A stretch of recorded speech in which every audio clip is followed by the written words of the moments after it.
attentif quand même sur ces images d'expo. Je regardais, c'était sympa. très coloré. Voilà, bon, ce ne sont pas les grandes signatures dont on parle dans la presse, mais ça méritait d'être signalé. Merci encore, Olivia. Nous sommes la presse, donc on en a Nous parlé. le sommes aussi, voilà. Mais c'est vrai qu'il y a aussi Cette presse écrite dans les et kiosques. d'autres expos. Hein. C'est vrai que la rentrée artistique est riche. Bacon, El Greco, Soulage.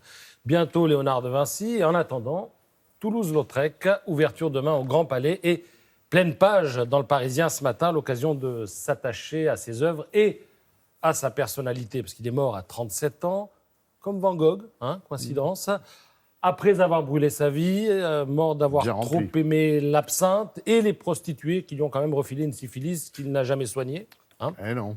Faut dire ce qui est. Au Grand Palais, vous aurez droit à 200 de ses œuvres, parce qu'il en a fait des milliers, hein, mais 200 œuvres auxquelles on associe parfois une formule non finito, c'est-à-dire qu'il aimait éluder tout ce qui n'était pas essentiel dans une toile. Regardez la photo du bas. Hein, c'est pas le seul. Hein. Un tableau qui s'intitule « Au cirque Fernando ».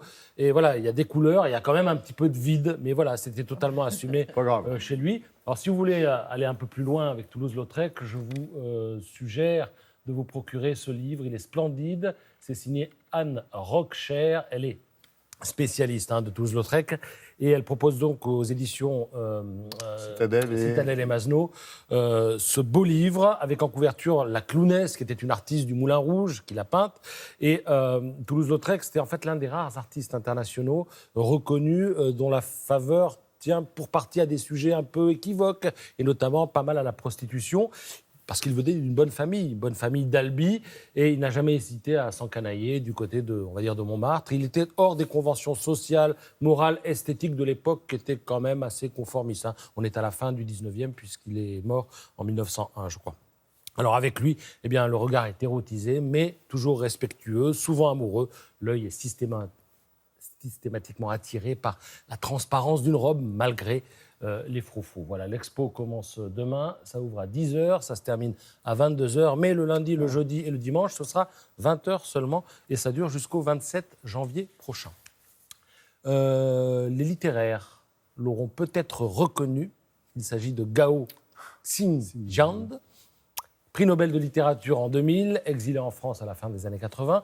Il a 80 ans et il s'offre un petit plaisir, parce que ce monsieur, figurez-vous, et ça je ne le savais pas, non seulement il écrit, ça on savait, mais il peint, il dessine et il fait des photos. Et en ce moment, il expose à Chaumont-sur-Loire, au château de la Ville.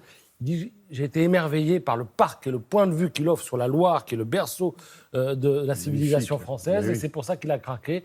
Et il a accepté d'exposer ses œuvres. Alors là, il pose devant une de ses œuvres. Hein. Vous aimerez, vous n'aimerez pas, moi j'apprécie beaucoup. Et alors, quand on lui parle de la Chine en ce moment, il dit oh, « Écoutez, j'y suis jamais retourné. Moi, je suis français. D'ailleurs, on est fiers de le compter parmi nous. Et il élude toutes les questions géopolitiques, même si la Chine est présente dans son expo, parce que lorsqu'il était pourchassé par le régime, qu'est-ce qu'il faisait? Il disparaissait pendant un mois, parfois plus, avec quelques vêtements, un tout petit peu d'argent et son appareil photo. Et les photos en question, notamment de forêt et de campagne, d'une Chine un peu disparue, on les retrouve dans cette expo à Chaumont. Ça dure jusqu'au début novembre. Ouais, beaucoup d'expos organisés là-bas dans le parc et dans le château de Chaumont, au lieu culturel. Merci beaucoup, Patrice.